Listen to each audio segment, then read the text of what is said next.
Hey beautiful people, welcome back to my channel. Welcome back to another session on Vibe with the MM. So today we're just going to learn about how to mold your pixie hair before you start styling, okay?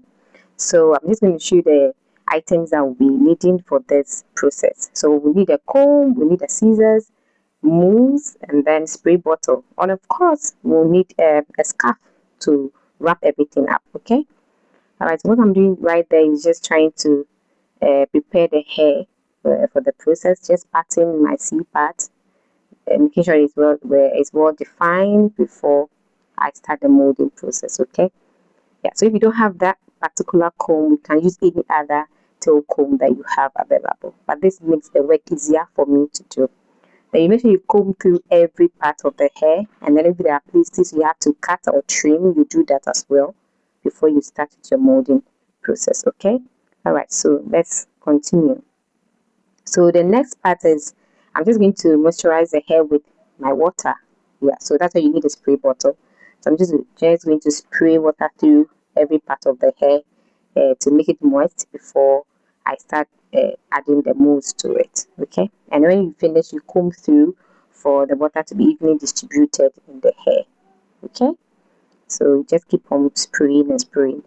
This works perfect for me because yeah, you need the mousse, all right, but it's also reduce the amount of mousse you have to use. Yeah, okay. But if the hair is too dry, you need to use a lot of mousse before you can achieve what you want to achieve. Okay, right. So you can see I'm just trimming some parts of the wig before I start with addition of the mousse to it.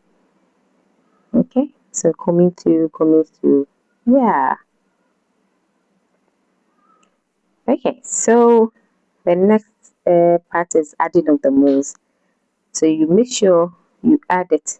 It's not just the surface, but it penetrates through the hair. Okay, so you can see what I'm doing because I'm just trying to finger comb the hair whilst I'm applying the mousse to the hair. So you don't put it at the surface of the hair, the wig, and then leave it. You have to make sure the mousse penetrates the hair.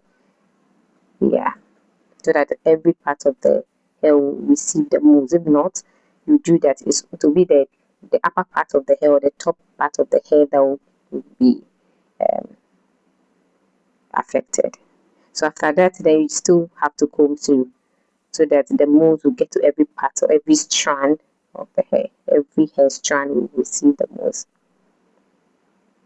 That's what we are doing right there. It's so easy, right? It's not anything difficult you can do.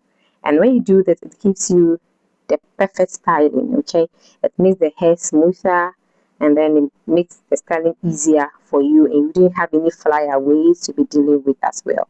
So after combing through the hair, making sure that the mousse gets to every hair strand, then you just have to use a scarf now to wrap everything up. So you just see what I'm doing. Yeah, you wrap everything. I decided to cover the entire mannequin because I want every part of the hair to be covered, okay? So, but that would depend on you what you want to do. Then after wrapping it, you have to leave it overnight. Then the following day, you unwrap and then start your styling process. So that is what we just did. Yeah. Okay, so this is about few hours, so overnight, and then I'm just making sure I'm removing the scarf, and voila, that's what we have here. Obviously how smooth everything is looking. Yeah, so how you want to style the hair, you make sure you comb it like that before you apply your molds, you mold it. Okay, you don't finish molding before you now start parting. No, you have to make sure you part every part. Even if you need 5 remove it before you start that. So don't forget to subscribe to my channel, watch, comment, and share my video. Thank you so much.